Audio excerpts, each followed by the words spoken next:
to remain steadfast in discharging their responsibilities. The conduct of MSS is a testament to the integrity of Kenya's security deployment within the country and around the world, which I am certain is one of the reasons Kenya was yesterday elected to serve at the UN Human Rights Council for the period 2025 to 2027.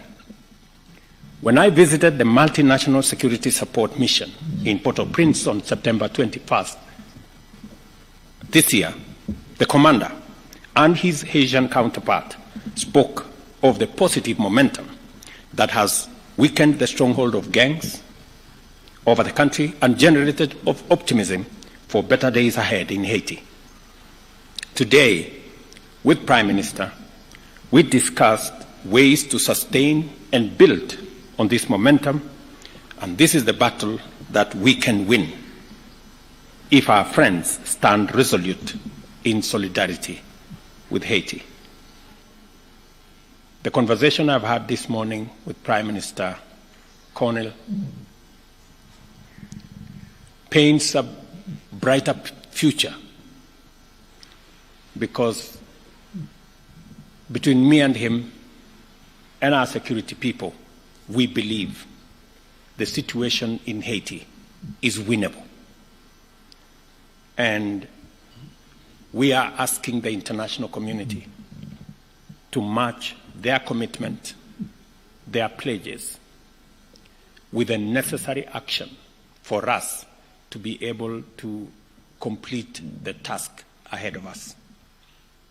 Kenya and Haiti, therefore, stand united in calling on the international community to urgently rally behind this mission.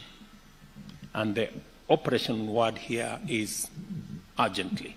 We have a window of success that is evident from the operations that have been carried out already. And without wasting time, when resources are made available, there will be demonstrable progress on securing critical infrastructure, critical spaces for people to return to their homes.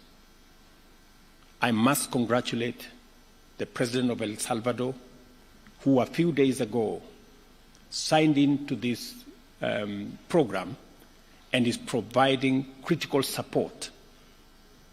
I will be speaking to him later for us to build a bigger collaboration with Bahamas, CARICOM,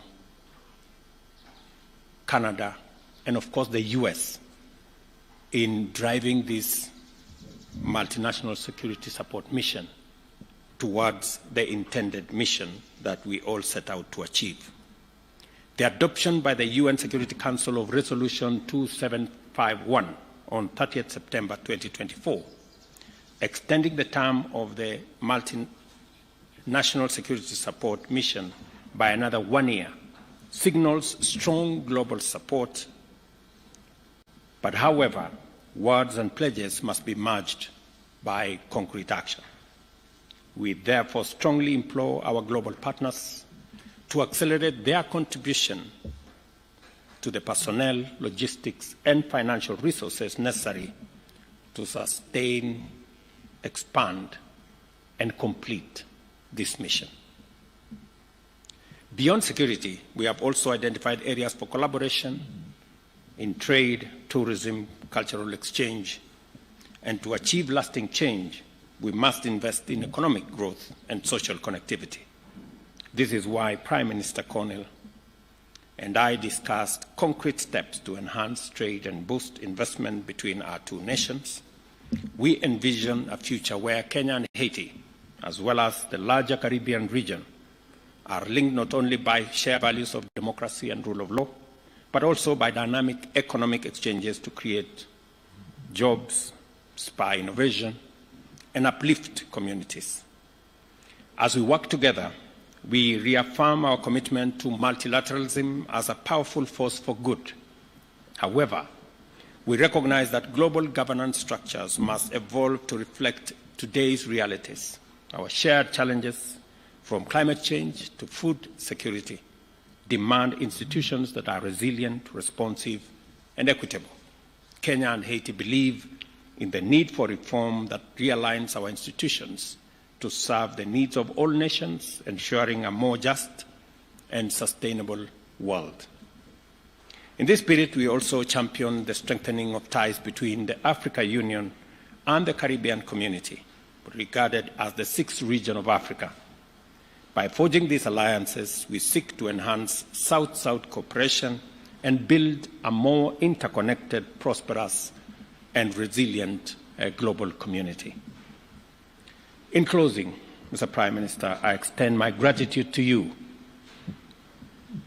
for your visit and for the spirit of collaboration that has characterized our discussions today.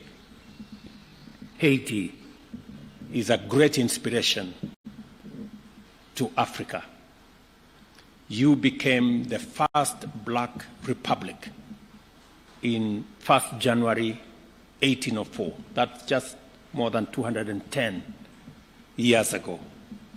And because you inspired many countries with your own struggle for independence, believe in the rule of law, believe in freedom and democracy, many African countries followed in Haiti's footsteps. And today we have a free Africa that has the potential to work with Haiti, even in this mission. There are many African countries, Your Excellency, who are ready and willing to participate in this mission because of the shared history of rule of law, freedom, and democracy that we all share. We look forward to continuing this dialogue, strengthening our ties, and building a future of peace, progress, and prosperity for our nation. As you journey back home, my brother, kindly convey our best wishes to the President, Mr. Voltaire, and esteemed members of the Transitional Presidential Council, and to our brothers and sisters in Haiti. Thank you very much. Please welcome. Thank you so much. Thank you.